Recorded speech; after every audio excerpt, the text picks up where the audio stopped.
এটা দুনিয়া।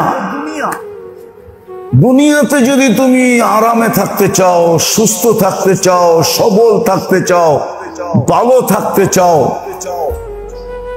তাহলে তোমার আত্মার দুনিয়ায় থাকাকালীন যত প্রয়োজন সব কিন্তু রাখা আছে কিসের ভিতরে? ঈমান আর আপনারা আমি একটা একটা দেখাইতে পারবো, খুলে খুলে দেখাইতে পারবো। কলেমা কেন এটাও দেখাইতে পারবো, নামাজ কেন এটাও দেখাইতে পারবো, রোজা কেন এটাও দেখাইতে পারবো, হজ কেন এটাও দেখাইতে পারবো, সকালের তসবিহ কেন এটাও দেখাইতে পারবো, বিকালেরটা কেন এটাও দেখাইতে পারবো। সব রাখা আছে ঈমান আর কিসের ভিতরে? ঈমান আর আমলের ভিতরে। দিনের আমল, রাত্রের আমল, আমলের ভিতরে রাখা আছে। সব ঈমান আর আমলের ভিতরে রাখা আছে। যদি রাখা না থাকতো, একটা ছোট দোয়া বলতেছি আপনাদেরকে, সুবহানাল্লাহিল আযীম ওয়া বিহামদিহি ওয়ালা হাওলা ওয়ালা কুওয়াতা ইল্লা বিল্লাহ। সুবহানাল্লাহিল আযীম ওয়া বিহামদিহি ওয়ালা হাওলা ওয়ালা কুওয়াতা ইল্লা বিল্লাহ। যে ফজরের পরে পড়বে, ওর দেহের কোন অঙ্গ যতদিন বেঁচে থাকবে বিকল হবে না, গ্যারান্টি, চ্যালেঞ্জ। যে সকালে পড়বে আর বিকালে পড়বে, মাগরিবের পরে 3 বার, ফজরের পরে 3 বার, ওর মৌত পর্যন্ত যদি বিশ্বাসের সাথে পড়ে, মৌত পর্যন্ত কোনো অঙ্গ বিকল হবে না। কোন অঙ্গ কি হবে না?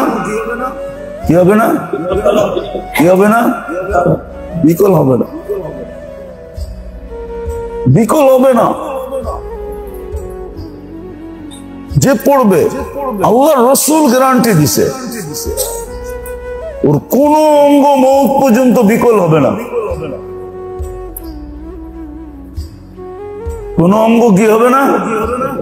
বিকল হবে না। এরকম শত দোয়া আছে, শত দোয়া,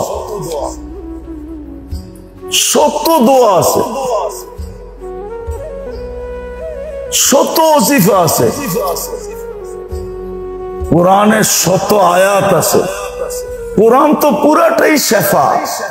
ওয়ানুনাজ্জিলু মিনাল কুরআনি মা হুয়া শিফা। শেফা, আরোগ্য, এটার দ্বারা মানুষ শেফা পাবে। কোরআনের প্রত্যেকটা আয়াত শেফা। সূরা ফাতিহা তো গ্যারান্টি যুক্ত শেফা। কিন্তু আপনি তো চান যে আমি একবার পয়রা ফু দিলেই যেন আগুন ধরা যায়, ঠিক না? হ্যাঁ হ্যাঁ, এটাই তো চাই, ঠিক না? আচ্ছা বলেন তো, সৈনিক কি প্রথম দিন সৈনিকে ভর্তি হয়েই বন্দুক চালাইতে জানে? আচ্ছা জানলো, মানলাম জানলো, কিন্তু উঠাই কি নিশানা লাগাইতে পারে? হ্যাঁ, এটার জন্য কয় মাস দিতে হয় ট্রেনিং? ধর্মিয়া নিশানাবাজ হইতে যায় বহুত বছর লাগে, ঠিক না? আমার বাজানে কি কয়, ঠিক না? নিশানাবাজ বুঝো তো, উঠাইব টার্গেটে লাগাই দিব, ঠিক না? এটার জন্য অনেক বছর লাগে। সৈনিকের ভিতরে যেই সৈনিক এরকম হয় যে উঠাইলো আর লাগাই দিল ঠক, সরকার ওরে পুরস্কার দেয় এত বড়, ওর নামটা আলাদা লেখা হয়, ও থাকে আলাদা জায়গায়, ওর রেজিমেন্টটাই আলাদা, ওটা বিলকুল আলাদা। যেটা এরকম হয় ওটারে আলাদা রাখে, যেটা এরকম হয় আলাদা রাখে, যেটা এরকম হয় আলাদা রাখে। সময় মতো এটারে কাজে লাগায়, কি সময় মতো? কি হ্যাঁ, 1000 একদিকে যায় আর একদিকে খালি একটা যায়। কয়টা? কয়টা যায়? একটা 1000-এর কাজ করে চলে আসে। 1000 তো খালি এলোপাথারি করে, কি ও এলোপাথারি করে না, ও যেটা উঠায় ওইটাই স্যার, যেটা উঠায় ওইটাই ঠাক, যেটা উঠায় ওইটাই ঠাক। আর আপনি তো চান যে আমি ফাতিহা এখন পড়লাম এখনই আগুন লেগে যাক, ঠিক না? না না না, পড়েন, পড়তে পড়তে পড়তে পড়তে একদিন আপনি চোখে দেখবেন যে আগুন লেগে গেছে। আগুন আগুন লেগে গেছে। আপনি পড়বেন দেখবেন আগুন লেগে গেছে। মারতে দেরি, লাগতে দেরি হবে না, কিন্তু হ্যাঁ পড়তে পড়তে হবে। আর আমরা তো কি চাই, পড়লাম আর আগুন লেগে যাক, ঠিক না? কিন্তু দেখলাম না বন্দুকটা ভালো আছে না খারাপ। এই যে বন্দুক, এই যে এই যে মনে হয় বোঝেন না বন্দুক, বন্দুকটা ভালো আছে না খারাপ এটা দেখলাম না। হ্যাঁ, বন্দুক যদি ভালো হয় আর গুলি যদি সঠিক হয় আর মারনেওয়ালা যদি সেমন হয়, তাহলে এক গুলিতেই হাতি মরে, আর নাইলে 1000 বুলেট ক্ষয় করলে মুরগিও মরে না। হাত দিয়া মাইরা কোনদিন বুলেট মাইরা মুরগি মারতে পারবেন? বলেন না। লন্না হাট্টা গাট্টা এই যুবকরে দিয়া দেন ওর কাছে 1 বস্তা গুলি আর ছাইরা দেন দেশি মুরগির পিছে,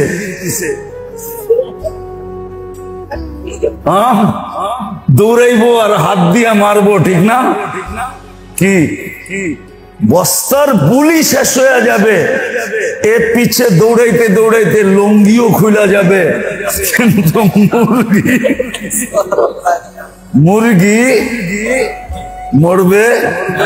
সত্য তো না ভুল? আর যদি বন্দুক ভালো থাকে, গুলি গুলি হয়, আর নিশানা বাজ যদি নিশানা বাজ হয়, তাহলে এক গুলিতে ঠা, ঠিক না? দ্বিতীয়টা আর ব্যয় করতে হবে না। তো আল্লাহ আমাদের আত্মার, আমাদের রূহ, আমাদের ভিতরে যে পাওয়ার, এটার যত প্রয়োজন ইহ দুনিয়ায় সব কিছু রাখা আছে ঈমান আর আমলের ভিতরে।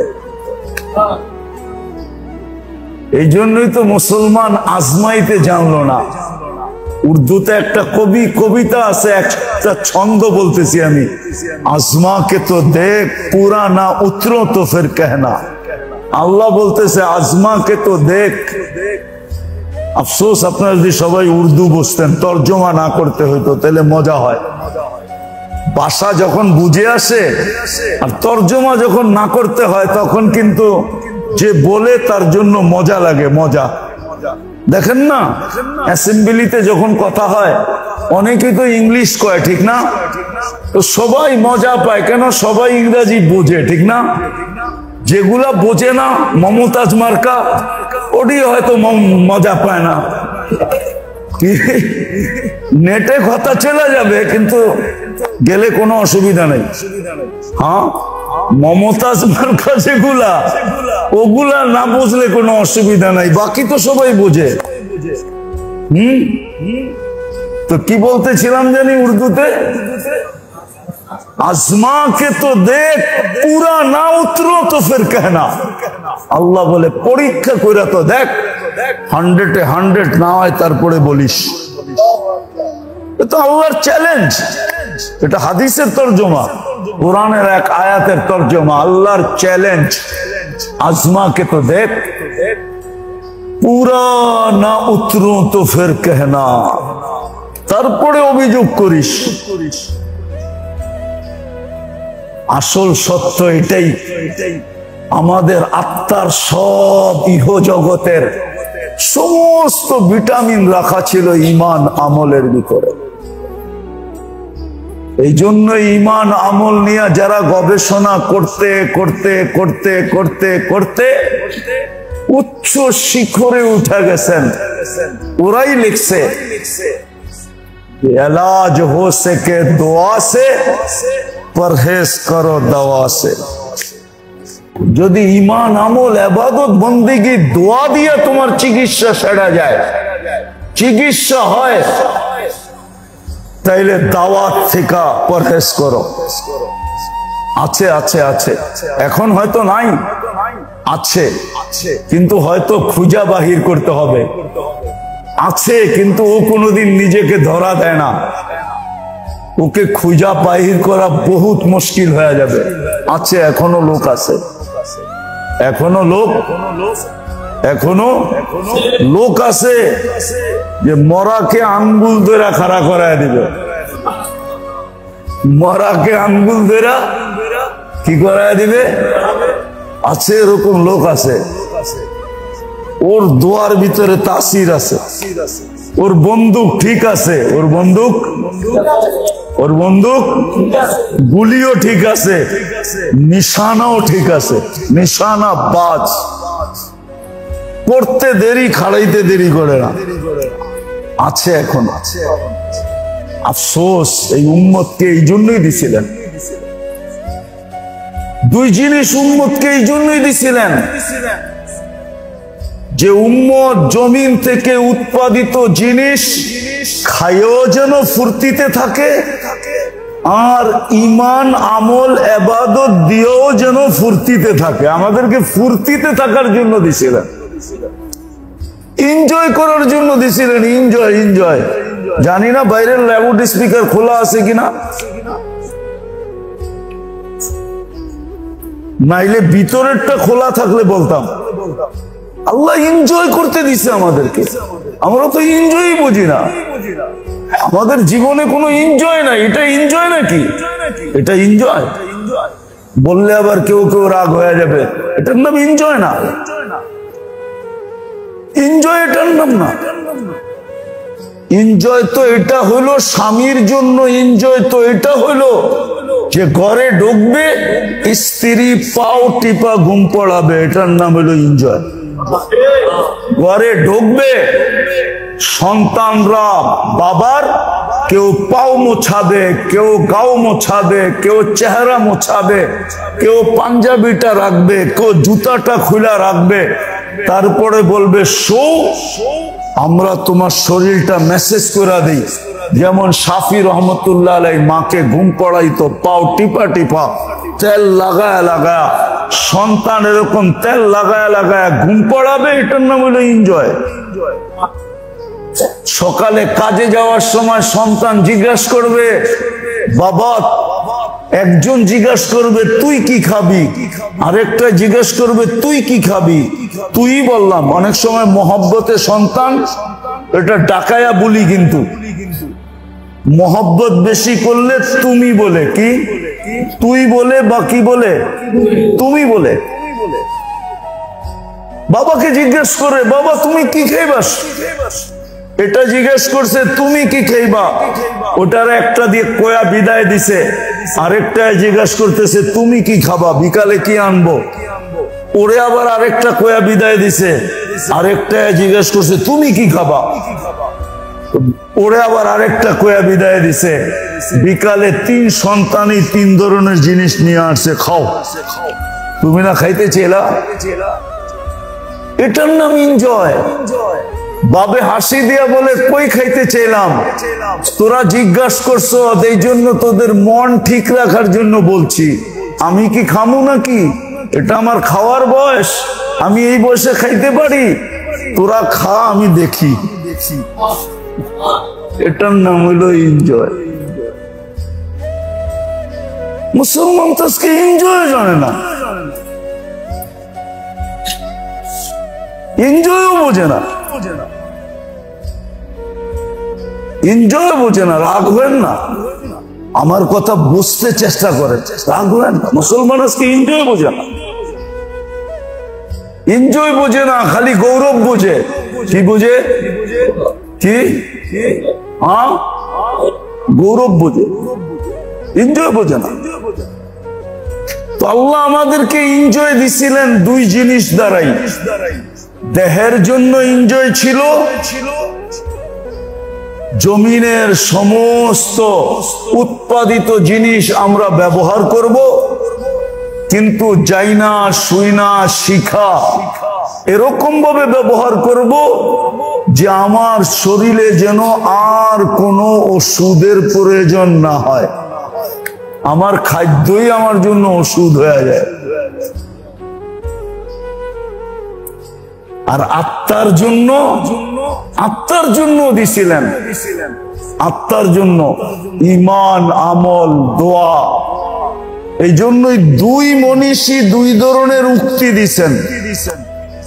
দেহের মনীষী বলছে পরহেজ করো দাওয়া সে, ইলাজ করো গজা সে, দাওয়া ছাড়ো, খাদ্য দিয়েই নিজের চিকিৎসা করো।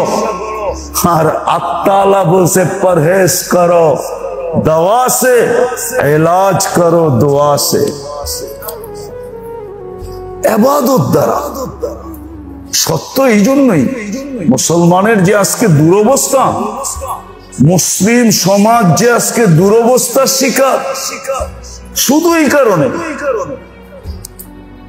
শুধু আর কোনো কারণ নাই, আর কোনো কারণ নাই, আর কোনো কারণ নাই, শুধু দুরবস্থা এই কারণে, আর কোনো কারণ নাই। মুসলমানের দুরবস্থা, মুসলমান যে আজকে কাঁপে, শুধু এই কারণে, নাহলে মুসলমানের কাঁপার কথা ছিল না, মুসলমানের দুরবস্থা হওয়ার কথা ছিল না। আপনি আমার কথা নোট করে রাখেন, নোট করা। একজন মুসলমানকে 9 জনের সাথে লড়ার ক্ষমতা আল্লাহ প্রত্যেক মুসলমানের ভিতরে দিয়া রাখছে। কয়জনের সাথে? কয়জনের সাথে?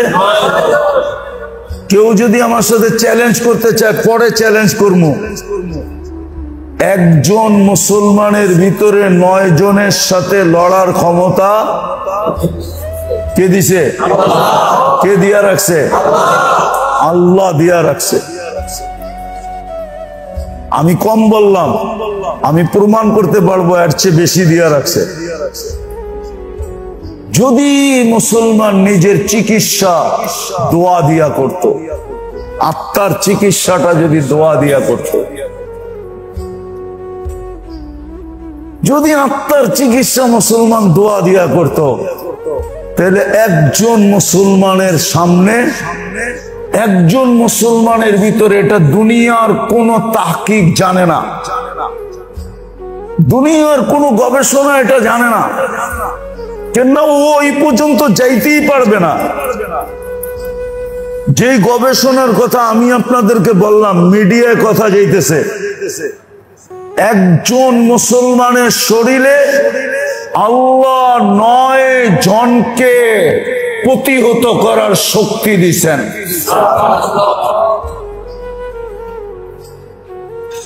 চ্যালেঞ্জ আপনার সাথে, আল্লাহ কুদরতন দিয়ে রাখছেন।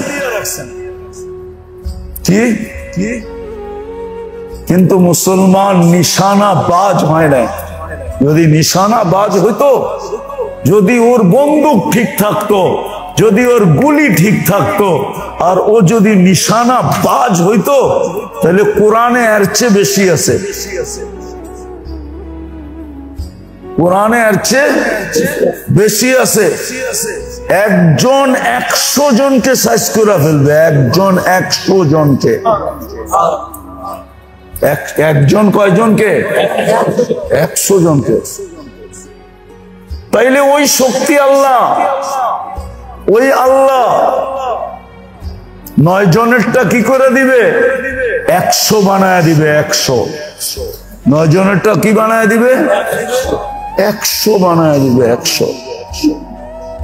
100 বানায় দিবে। 100 বানায় দিবে। প্রমাণ আমি আমার দেশে দিতে পারি। কি কি প্রমাণ আমার দেশে দিতে পারি? দিমু? হ্যাঁ হ্যাঁ, সত্য না কিন্তু অসত্য। টেরোরিস্ট, ঠিক না? জঙ্গি। আচ্ছা, বাংলাদেশে এই পর্যন্ত জঙ্গি কত মারা গেছে? জঙ্গি কয়শো মরছে এই পর্যন্ত? গত 16 বছরে কয়জন মরছে? 16,000, 1600। হ্যাঁ, বাংলাদেশের সমস্ত বাহিনীর সৈনিক কয়জন? কি ভিতরে বলে 2 জন, বাইরে খাড়ায় রয়েছে 200 জন, শুধু বুয়া নামদারি। কি কি মনে হয় বোঝেন নাই? বুয়া নামদারি ইসলামিক জঙ্গি। ভিতরে কয়জন? তার ভিতরে 2 জন, একজন মহিলা একজন পুরুষ। আর বাইরে খাড়ায় রয়েছে কয়জন? কত? 200। আমি কম বললাম? ভিডিও দেখা যাবে আপনাদের, এখন ভিডিও আছে, মিডিয়ায় ভিডিও আছে। মারা যাওয়ার পরে তারপরে জানছে যে ভিতরে একজন মহিলা একজন পুরুষ। বাচ্চাটারে বাদ দিলাম, ওটা তো বাচ্চা, কোলের শিশু, দুধের শিশু, ওটা বাদ দিলাম। একজন আদা একজন ফুল, মহিলা তো অর্ধেক, ঠিক না? এই 2 জনের লেগে কয়শো বাইরে? দূর মিয়া, আমি কইলাম 300, আপনারা কোন 200? 300 তো এইখানে কারণও আছে, আবার পাইপলাইনে আছে, খবর দিলে আরো 3000 আইস। অথচ ইসলামের নামে বুয়া বানানো জঙ্গি কয়জন? বুয়াটা। আর যদি আসল হয়, যদি আসল হয়, যদি আসল হয় বলেন। আমি তো বললাম প্রত্যেক মুসলমানের ভিতরে 9 জনের শক্তি আল্লাহ জন্মগতভাবে দিয়া রাখছে। 250 কোটি মুসলমান, মাত্র 600 কোটি মুসলমানের বাহিরে 9 জন বাগে পড়ে না। তারপরও আমরা দুরবস্থা। ফিলিস্তিনে দেখেন ফেরেশতা আসে না, হবে না কেন? এই জন্য আসেন। যদি বুঝা থাকেন, মোটা মোটা আমলগুলা কমসে কম করেন, ক্ষুদ্র ক্ষুদ্র গুলা তো পারবেন না। যাই আছে, ঝামেলা আছে, কাজ আছে, কাম আছে, দোকান আছে, পাট আছে, ব্যবসা আছে, বাণিজ্য আছে, মেইল আছে, ফ্যাক্টরি আছে, বাড়ি আছে, ঘর আছে, হাট করতে হয়, বাজার করতে হয়, সব মিলায় জেলায় বেড়াসেরা, সারাটা দিন বেড়াসেরায় চলে যায়। বেড়াসেরা বুঝেন তো? যাই ঝামেলাই কেটে যায়, ঠিক না? কমসে কম মোটা মোটা গুলা করেন, মোটা মোটা গুলা ওলামাদের থেকে শিখেন। মোটা মোটা 100% না, 10% করেন। 10% শুধু করেন, 10% নাম্বার এই উম্মতের আল্লাহ কমাবে না। হ্যাঁ, এই উম্মতকে আল্লাহ দুনিয়ায় যেরকম 33 পাইলে পাস করে, এই উম্মতকেও আল্লাহ 33 দিয়েই পাস করাবে, বরং এর চেয়ে কম দিয়েও পাস করাবে।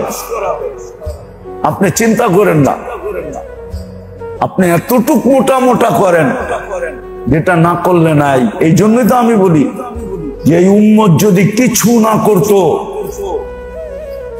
আজানের সাথে সাথে যদি সবাই যে যেখানে আছে ওইখানে দাঁড়াই যদি আল্লাহু আকবার বলে হাত বাঁধা দিত, হায় হায়, কসম খোদা, এই উম্মত এখনো কামাই ছাড়া লালিত পালিত হতো, 1 পয়সা কামাই করতে হতো না। এই উম্মত এখনো রাজার হালে চলতো, যেমন ওমর রাদিয়াল্লাহু তাআলা আনহুর জামানায় চলছে, খোলাফায়ে রাশিদিনের জামানায় চলছে, দীর্ঘ 100 বৎসর পর্যন্ত চলছে উম্মত। এরও বেশি সময় পর্যন্ত চলছে। একটা লম্বা 300, 350, 400 বছর পর্যন্ত উম্মত চলছে। ধাপে ধাপে অনেক বড় উম্মত এইভাবে চলছে। উম্মতের কোনো কামার দরকার হয় নাই। উম্মতের পেটের বাচ্চা পর্যন্ত ভাতা পাইছে, সরকারি ভাতা। আর এতটুকু পাইতো, হায় হায়, এতটুকু পাইতো যে খায়া লয়া বাইসা যাইত। এতটুকু মিলতো, এতটুকু মিলতো, উম্মতের এতটুকু মিলতো। আজকে উম্মতের কাছে সব আছে, তারপরও কামাইতে কামাইতে মাথার ঘাম পায়ে ফেলে, তারপরও উম্মতের দুরবস্থা। এই জন্য আসেন, তওবা করেন, আর তওবাকে নিজের জীবনের সঙ্গী বানান। আমল না করতে পারেন, তওবাই একটা বড় আমল, তওবাই একটা বড় দোয়া, তওবাই একটা বড় হাতিয়ার। কোরআনে তো বলছে ইস্তাগফিরু কওমাকুম ইস্তাগফিরু রাব্বাকুম ইন্নাহু কানা গাফফারা ইউরসিলিস সামা আলাইকুম মিদরারা ওয়া ইয়াজিদকুম বিআমওয়ালিন ওয়া বানিন। তারপরে ওয়া ইয়াজআল লাকুম জান্নাতিন ওয়া ইয়াজআল লাকুম আনহারা। পাঁচটা তো এখানেই বলছে, এটা বলছে পাঁচটা আমি অটো বাড়ায় দিব, auto auto auto auto auto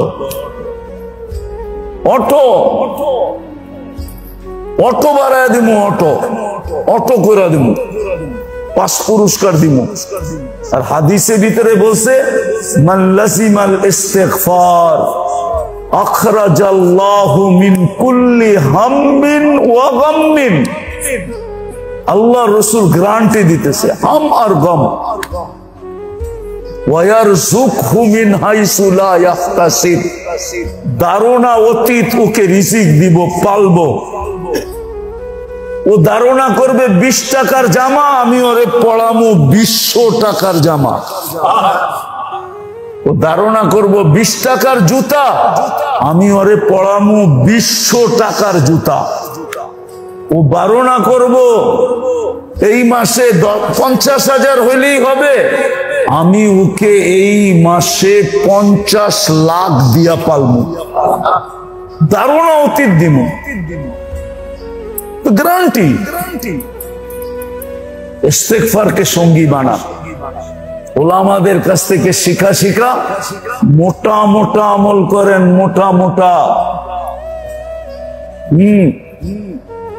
আমার কথা সত্য, মনীষীরা লেখা গেছে আমল করতে থাক আর ফুর্তির জিন্দেগি কাটাইতে থাক। আমল করতে থাক আর ফুর্তির জিন্দেগি কাটাইতে থাক।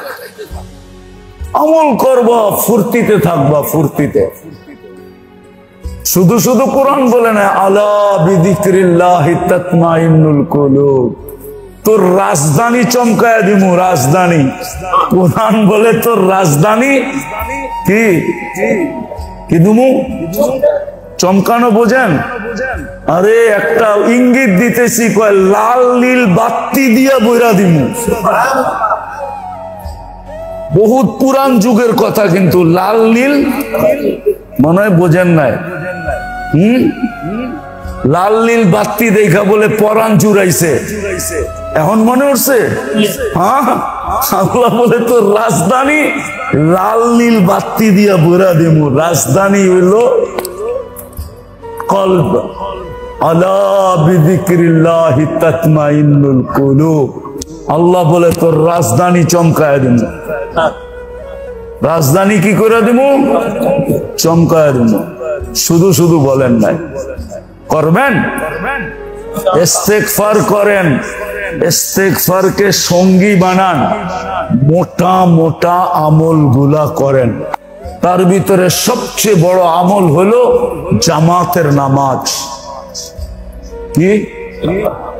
হ্যাঁ, এশার নামাজ যত কষ্ট হোক, কেন আল্লাহ রসুল বলছে লাউ ইয়ালামুল উম্মতি মা ফিল আতামাতি, বুখারীর riwayat, আমার উম্মত যদি জানতো এশার নামাজে কি রাখা আছে, লাউ আতাউহু হাবওয়ান, তাইলে হামাগুড়ি দিয়া মসজিদে আসতো। আবার বলছে আমার উম্মত যদি জানতো ফজরে কি রাখা আছে, তাইলে নামাজ ছুটার ভয়ে সররাত্র সজাগ থাকতো আর হামাগুড়ি দিয়া মসজিদে এসে উপস্থিত হইতো। আমার উম্মত যদি জানতো তাইলে 2 ওয়াক্ত নামাজের জামাত কখনো ছাড়তো না, একটা হইলো ফজর আর একটা হইলো আসর। বলছে কেন? বলছে এই 2 ওয়াক্ত নামাজ হইলো জান্নাতের সার্টিফিকেট। মান সাল্লাল বারদাইন দাখালাল জান্নাহ। পড়বেন ইনশাআল্লাহ? পাক্কা ইনশাআল্লাহ? হ্যাঁ ইনশাআল্লাহ। সর্বশেষ কথা, এখন থেকেই আওয়াজ লাগাবেন। আমাদের আগামী মাসেরটা যদি বেঁচে থাকি তাহলে আমি তারিখ বইলা দিতেছি, 25 তারিখে হবে। 25 তারিখে, মে মাসের 25 তারিখে যদি দেশে থাকি, এখনো নিয়ত আছে লাস্ট ফ্লাইট পর্যন্ত হজে যাওয়ার। যদি আল্লাহ ব্যবস্থা করেন এবং সহজ করেন, আমিন কর না? তাহলে তো চলে গেলাম। আর যদি না যাই, হ্যাঁ, তাইলে ইনশাআল্লাহ 25 তারিখে এখন থেকেই আওয়াজ চালাই। 25 তারিখে আমাদের শেষ। আগামী মাসের আয়োজন 25 তারিখে হবে। আর ওই পর্যন্ত মনে করি জিলহজ শুরু হওয়ার কাছাকাছি হয়ে যাবে, কেননা আরেকটা গিফট আমাদের সামনে রমজানের পরে আসতেছে। ইনশাআল্লাহ আগামী মাসে ওটা থাকলে এই পার্ট 2ও বলবো, ওটাও বলবো। পার্ট 1 শেষ, ঠিক না? বুঝে আসছে? আমল করব তো, ইস্তেগফার সঙ্গী বানাবো তো। বানান বানান বানান মেরে দোস্ত, বানান। মনে উঠলো একটা দোয়া, একটা জিনিস আপনাদেরকে বলি, সদা সর্বদা আল্লাহর কাছে একটা দোয়া করবেন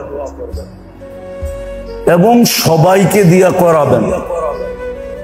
কখনো আবার মনে উঠলে কিছু আমল বইলা দিব, ওটা যদি চুপে চুপে করতে পারেন তাহলে ইনশাআল্লাহ গ্যারান্টি দেওয়া যায় যে আপনার ভাগ্যে এটা জুটবেই জুটবে, জুটবেই জুটবে, জুটবেই জুটবে।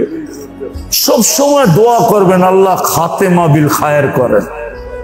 খাতেমা মানে ইমানের সাথে মৌত, ইমানের সাথে, ইমানের সাথে, এটা খুব চাইবেন।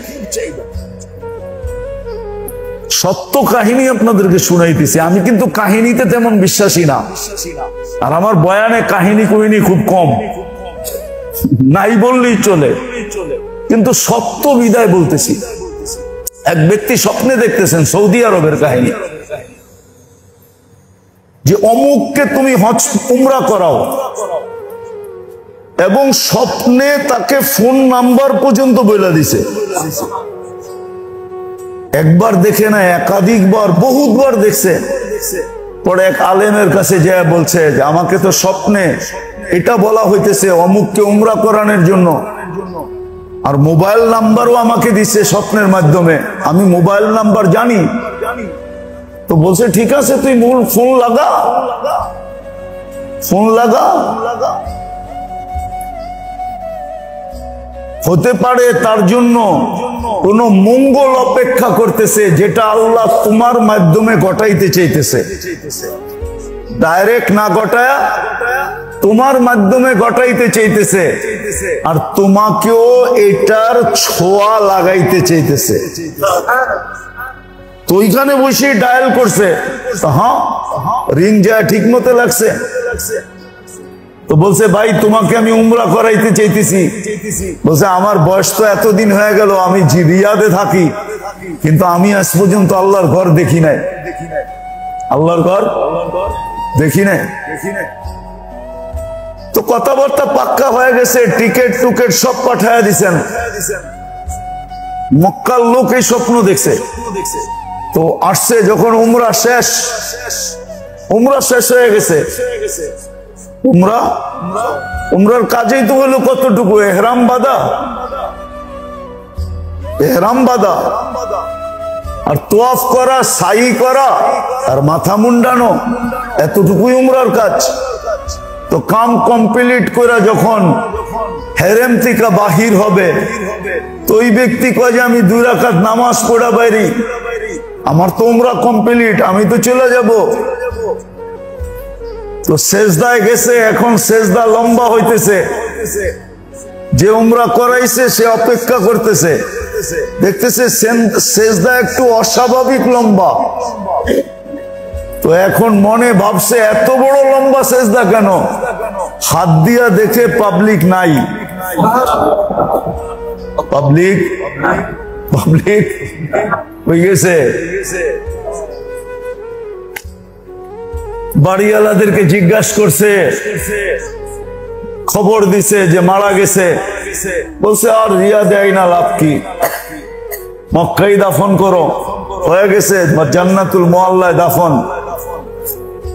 কিন্তু যে উমরা করাইছে সে চলে গেছে রিয়াদ, বাড়িতে যেয়ে জিজ্ঞাসা করছে কি আমল করতো, তো বলছে কোনো আমল সামল তো করতো না, সাধারণ ছিল, মাঝে মাঝে তো নামাজও পড়তো না। তো বললো এরকম মৌত হলো কি করে, তো খুঁজতে খুঁজতে বাড়িওয়ালারও পায় না কি আমল। তো স্ত্রী বলতেছে একটা আমল হয়তো হইতে পারে। বলছে সেটা কি, কয়ে যখনই বাজার আনতো তা আমাদের প্রতিবেশী একজন বিধবা ছিল,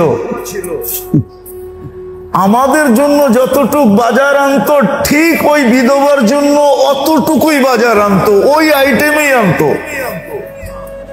আর বিধবার দরজার বাহিরে যখন বাজার রাইখা টোকা দিয়া বলতো তোমার বাজার রাইখা দিলাম উঠায় নিও, তো বিধবা প্রত্যেকবার দোয়া দিত আল্লাহ তোর খাতেমা বিল খায়ের করুক,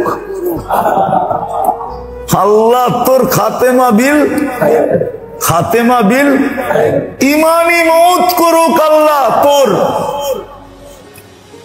আল্লাহ দেখছে ইমানি মৌতের সবচেয়ে বড় প্রমাণ আর কি হবে, এইখানেও নামাজে মৌত হইতে পারত, কিন্তু প্রমাণটা অত বড় হইতো না যত বড় প্রমাণটা বাইতুল্লাহর ভিতরে সেজদায় মারা গেলে হবে।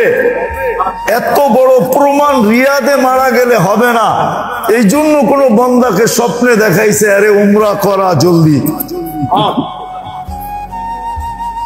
এই জন্য সবাইকে বলি ইমানি মৌতের দোয়াও করেন, মানুষকে দিয়েও করান।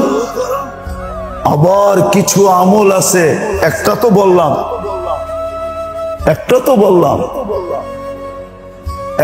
বললাম আর এটা গ্যারান্টি যুক্ত, কেন আল্লাহ রসুলের এক হাদিসে এটার ইঙ্গিত আছে। যাক এটা আরেক সময় বলবো, অনেক লম্বা হয়ে গেছে। আল্লাহ আমাদেরকে আমল করার তৌফিক দান করে। লাকাল হামদ কামা ইয়ানবাগি লিজালালি ওয়াজহিক ওয়া আযীমি সুলতানিক। আল্লাহ বলার পর্ব ছিল শেষ, শোনার পর্ব ছিল শেষ, দোয়ার পর্ব চলতেছে। আপনার ঘরে বসে হাত উঠায়া দিলাম, আল্লাহ আমাদের এই আয়োজনটাকে আপনি কবুল করেন, এটাকে কবুলিয়ত নসিব করেন। কবুলিয়তের যত আসার আছে, নিদর্শন আছে, আয় আল্লাহ এটার ভিতরে এটাকে জাহের করেন, আপনি জাহের করে দেন, একবার হইলেও জাহের করে দেন যে এই মজলিস কবুল, এই মজলিস গ্রহণ, এই মজলিস আপনার কাছে গ্রহণযোগ্যতা পাওয়া গেছে, অ্যাপ্রুভ হয়ে গেছে। আল্লাহ একবার হইলেও দেখায় দেন যে এই মজলিস মকবুল। এই মজলিসে যারা আসে তারা মকবুল, যারা বসে তারা মকবুল, যারা ঘরের থেকে শুনে তারা মকবুল, পুরা এলাকার মানুষগুলাকে মকবুল বানায় দেন। যেই পর্যন্ত আমার আওয়াজ চায় সবাইকে কবুলিয়ত নসিব করে। আল্লাহ পেরেশানি থাকলে দূর করে দেন, প্রয়োজন থাকলে মিটায়া দেন, অসুস্থ থাকলে শেফায়ে কামেলা আজেলা নসিব করেন। যারা দুনিয়ার থেকে চলে গেছে সবাইকে মাফ করে দেন, জিন ও ইনসানকে মাফ করে দেন। আমাদের দেশটাকে হেফাজত করার সাথে সাথে আয় আল্লাহ সারা দুনিয়ার মুসলমানদেরকে হেফাজত করেন। যারা মুসলমানদের উপরে আঙ্গুল উঠাইতেছে আয় আল্লাহ ইন্না নাজআলুকা ফি নুহুরিহিম ওয়া নাউযু বিকা মিন শুরুরিহিম। আল্লাহুম্মা ইন্না নাজআলুকা ফি নুহুরিহিম ওয়া নাউযু বিকা মিন শুরুরিহিম। আল্লাহুম্মা আনজিল আলাইহিম বাসাকাল্লাযী লা তারুদ্দু আনিল কওমিল মুজরিমিন কওমিল কাফিরিন কওমিল মুশরিকিন কওমিল মুলহিদিন। আয় আল্লাহ ফিলিস্তিনকে জয়যুক্ত করে দাও। আমাদের মজলিস কবুল করার সাথে সাথে আমাদের দোয়া কবুল করেন। আমরা যারা অসুস্থ আছি বিভিন্ন রোগে সবাইকে শেফায়ে কামেলা আজেলা দায়েমা মুস্তামিররা নসিব করেন। সাল্লাল্লাহু তাআলা আলা খায়রি খালকি মুহাম্মাদি ওয়া আলিহি ওয়া সাহবিহি আজমাইন বিরহমাতিকা ইয়া আরহামার রাহিমিন। মালিক ইবনে দিনার রহমতুল্লাহ আলাইহির একটা কাহিনী মনে উঠলো। উনি বড় সেকা ছিলেন।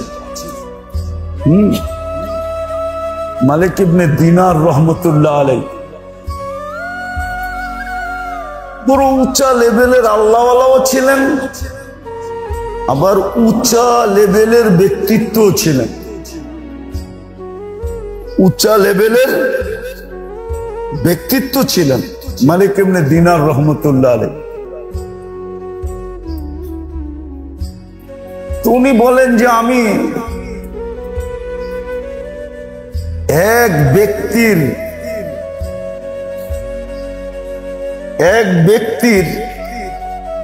একই সময় দুইটা দোয়া কবুল হইতে দেখা আমি বড় আশ্চর্য বোধ করছি। জীবনে একই ব্যক্তির দুটা দোয়া করতে দেরি কবুল হইতে দেরি হয় না, আমি দেখা বড় আশ্চর্য বোধ করছি। বলছে দুইটা দোয়া কি? বলে এক সময় বৃষ্টি হইতেছিল না, বৃষ্টি হইতেছিল না। আগে বৃষ্টির জন্য সালাতে ইস্তেসকা পড়া হইতো, ইস্তেসকা পড়া হইতো, বৃষ্টির নামাজ। এরকম বৃষ্টি হইতেছিল না বাগদাদে, ইরাকে বৃষ্টি হইতেছিল না ওনার জমানায়। আজ থেকে 1012 বৎসর আগে ওই যুগটা আমাদের যুগের চেয়ে বড় সোনালী যুগ ছিল। তো মানুষ সকাল থেকে মসজিদে ভরা ছিল, সকাল থেকে জোহর পর্যন্ত, জোহর থেকে আসর পর্যন্ত, আসর থেকে মাগরিব পর্যন্ত, মাগরিব থেকে এশা পর্যন্ত মানুষ দোয়ায় লেগে ছিল যে আল্লাহ বৃষ্টি দেন। এশার পরে যখন রাত্র বেশি হইতে শুরু করলো, এশার নামাজ পড়া যে যার মতে ঘরে চলে গেছে, কিন্তু বৃষ্টির কোনো চিহ্নই ছিল না, কোনো চিহ্ন ছিল না। তো মালিক ইবনে দিনার রহমতুল্লাহ আলাইহি বলেন, তো সবাই তো চলে গেছে, আমি শুধু ভাবতেছিলাম যে বড় বড় আল্লাহওয়ালা, যাদেরকে মানুষ আল্লাহওয়ালা বলে, ওই দোয়ার ভিতরে আমিও ছিলাম, কিন্তু দোয়া কবুল হইতেছিল না। বলে এশারের পরে যখন সবাই চলে গেছে, তো এক ছিঁড়া ফাড়া জামাওয়ালা কৃত দাস মসজিদে এসে ঢুকছে। দুইটা সাদা সিধা 2 রাকাত নামাজ পড়ছে, সাদা সিধা যেমন আমরা পড়ি। ওইটা হাত উঠায় বলতেছে, আল্লাহ বৃষ্টি তো আপনি বন্ধ করে রাখছিলেন, এই জন্য যে বন্দা আপনার দিকে ফিরে, ঠিক না? বৃষ্টি বন্ধ করে রাখছে কেন? কে রাখছে? কেন রাখছে? বন্দা যেন আল্লাহর দিকে। আপনি কি দেখেন না সকাল থেকে আসা পর্যন্ত সব হাত উঠে বসা ছিল? এখনই বৃষ্টি পাঠান,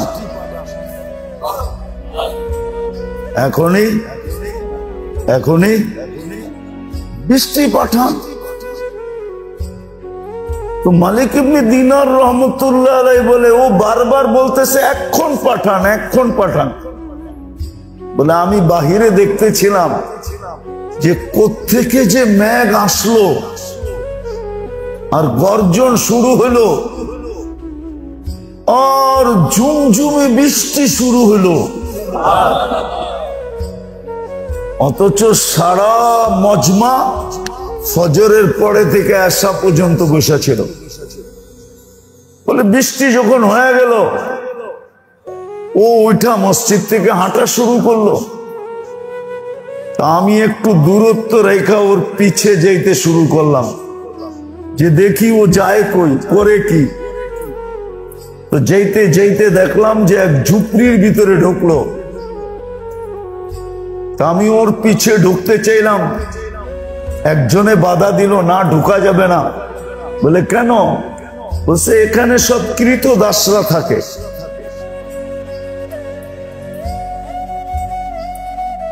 তো আমি ঢুকলাম ওইখানে, সেটাও কৃতদাসী ছিল। তো মালিকের সাথে দেখা করলাম যে এই কৃতদাস বিক্রি করবা কিনা। বলবো মিয়া তুমি এটা নিয়ে কি করবা? এটা তো জীর্ণ শীর্ণ, গায়ে গোস্ত নাই, শরীরের গায়ে শক্তি নাই। গোলাম তো মানুষ আগে কিনতেন, কৃতদাস কিনতেন নিজের কাজের সহযোগিতার জন্য। এখন যেরকম মজদুর ভাড়া করে, তখন মানুষ মজদুর ভাড়া করতেন না, খুব কম। কৃতদাসের দ্বারাই নিজের সমস্ত কাজ সম্পূর্ণ করতেন, এই জন্যই কৃতদাসের ছিল। তো বলছে এটা তো কোনো কামেই লাগবো না। বলছে কামে লাগুক আর না লাগুক, তোমার কামে লাগে না, আমার কামে লাগবে। তুমি বেচবা কিনা এটা বলো। বলছে হ্যাঁ বেচবো, বেচতে পারলে তো আমি বাঁচি, নাইলে তো এটারে বয় বয় খাওয়াইতে হয়। তো বলে আমার হাতে সস্তা দামে আমারে বিক্রি করে দিছে। আমি যখন বাড়িতে নিয়ে আসছি, ও জিজ্ঞাসা করছে মালিক তুই আমারে কিনলি কি লিগা? আমারে কেন কিনলি? তো জানলি শুনলি আমি কোনো কামের না, আমারে বয়া বয়া খাওয়াইতে হবে। তো মালিক ইবনে দিনার রহমতুল্লাহ আলাইহি বলে কেন কিনছি জানিস? কালকে যে এশারের পরে তুই দোয়াটা করছস আর সাথে সাথে কবুল হয়ে গেছে, আমি এটা দেখা এই জন্য তোরে কিনছি।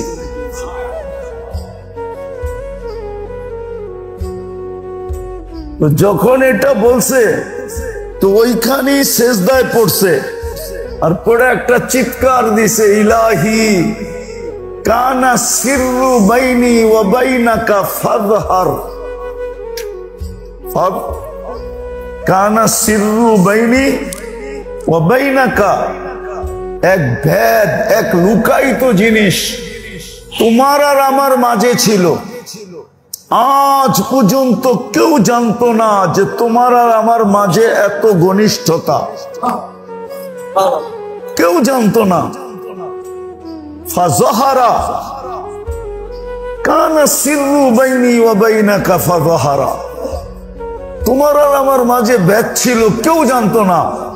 আজকে প্রকাশ হয়ে গেছে। ফাকবিরনি, আয় আল্লাহ তুই আমারে উঠায় নে। বলে বলতে দেরি, রু যাইতে দেরি করে না, বাস ওই সেজদাই শেষ। আমি এক ব্যক্তির দুই দোয়া সচক্ষে কবুল হইতে দেখছি, মালিক ইবনে দিনার রহমতুল্লাহ আলাইহি। তা আসলে মেরে দোস্ত, আমরা এটা ভাবি না। মা বাবার কারণে আজকে মুসলিম উম্মার এই দুরবস্থা, আমাদের প্রত্যেকেরই দুরবস্থা, প্রত্যেক ঘরের দুরবস্থা, প্রত্যেক জীবনের দুরবস্থা, প্রত্যেক ফ্যামিলির দুরবস্থা, প্রত্যেক বাড়ির দুরবস্থা, প্রত্যেক সমাজের দুরবস্থা। সারা মুসলিম আজকে দুরবস্থার শিকার এই কারণে। হ্যাঁ, প্রথমটা তো সবাই ভাবে, প্রথমটা সবাই ভাবে যে শরীরের উপকরণ লাগবে, নাইলে শরীর চলমান থাকবে না। ওটার জন্য শাকসবজির ভিটামিনে যদি নাও হয়, নাও চলে, তো অতিরিক্ত ভিটামিন ট্যাবলেট হইলেও ব্যবহার করে। এটা তো সবাই মানে, সবাই সজাগ, সবাই সোচ্চার, এটা নিয়ে তো কোনো দ্বিমত করে না কেউ, কাউকে বুঝাইতেও হয় না, এরকম হাতে পায়ে ধরতে হয় না, যেরকম আত্মারটা নিয়ে ধরতে হয়। পানির উপরে বিছাইছি পাওয়ার দিয়া, পাহাড়কে প্যারাক বানাইছি পাওয়ার দিয়া, সমুদ্র, মহান সমুদ্র, নদী নালা প্রবাহিত করছি পাওয়ার দিয়া, পাহাড় ফাইরা ঝর্ণা বাহির করছি পাওয়ার দিয়া। এইসব পাওয়ার, আপনার আমার ভিতরেও একটা পাওয়ার ঢুকাইয়া দিয়েছেন, পাওয়ার। এই জন্য আমরা দুই জিনিসের সমন্বয়, যদিও কেউ কেউ এইভাবে বলে যে শরীর এবং রূহ দুটার সমন্বয়, আমি একটু ভিন্নভাবে বললাম। দেহ এর ভিতরে ঢুকানো আছে কি পাওয়ার, পাওয়ার, পাওয়ার। রূহ আল্লাহর হুকুম। তো দেহের উপকরণ সব কিছু রাখছেন আল্লাহ, দেহের যত উপকরণ দরকার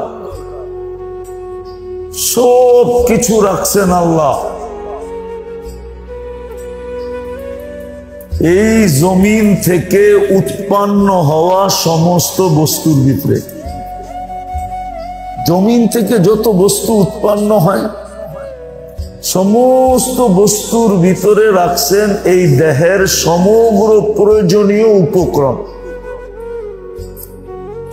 ভিটামিন লাগবে তো রাখছেন এই জমিন থেকে উৎপন্ন হওয়া জিনিসের ভিতরে, যেটা দেহের লাগবে, দেহের যেটাই প্রয়োজন, এটা সব জমিনের উৎপাদিত জিনিসের ভিতরে রাখা। এই জন্যই তো ডাক্তার আমাদেরকে বলেন, জ্ঞানীরা, গুণীরা, শিক্ষিতরা যারা এটা নিয়ে রিসার্চ করেন, ওরা আমাদেরকে সদা সর্বদা বলে এটা খাইও, এটা খাইও না, ঠিক না, এতটুক খাও, এতটুক খাও না। তো আমাদের শরীরের যা প্রয়োজন উপকরণ সব উৎপাদিত হয় এই জমিন থেকে। কিসের থেকে? আর সত্য এটাই, জমিনের যত ধরনের এ থেকে নিয়ে জেড পর্যন্ত ভিটামিন সব আমাদের খাদ্যের ভিতরে রাখা আছে। কেউ এটাকে অস্বীকার করতে হবে না। তাহলে আপনি বলবেন এত ভিটামিন মানুষ কেন কিনা কিনা খায়, ঠিক না? কি আপনি খাদ্যের থেকে নিতে পারেন না, এই জন্য আপনাকে কেমিক্যাল দিয়ে দিতে হয়, নাইলে তো কবির কথাই সত্য ছিল, মনীষীর লেখাই সত্য ছিল। इलाज अगर हो सके दवा से, इलाज अगर हो सके गज़ा से।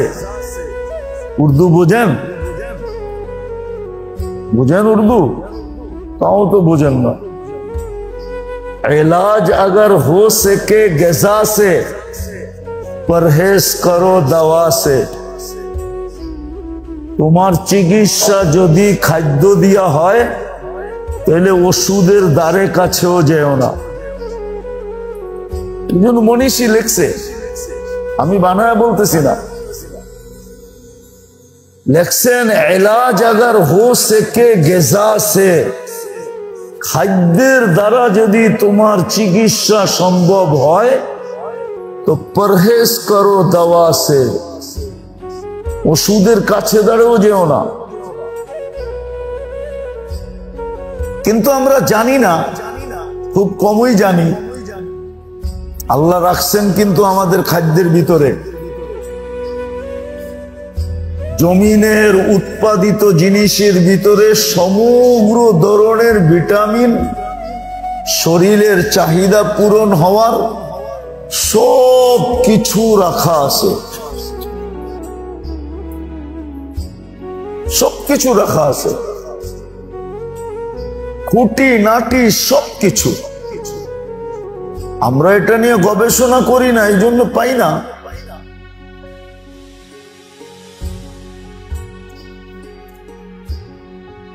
তো শরীরের যা প্রয়োজন তা উৎপাদিত হয় কোত্থেকে? জমিন থেকে।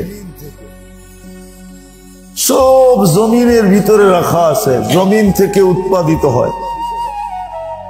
কিন্তু আসল কথায় আসি, শরীরের সমস্ত প্রয়োজন যদি জমিনের উৎপাদিত জিনিস থেকে পুরা হয়, আর এটাই সত্য।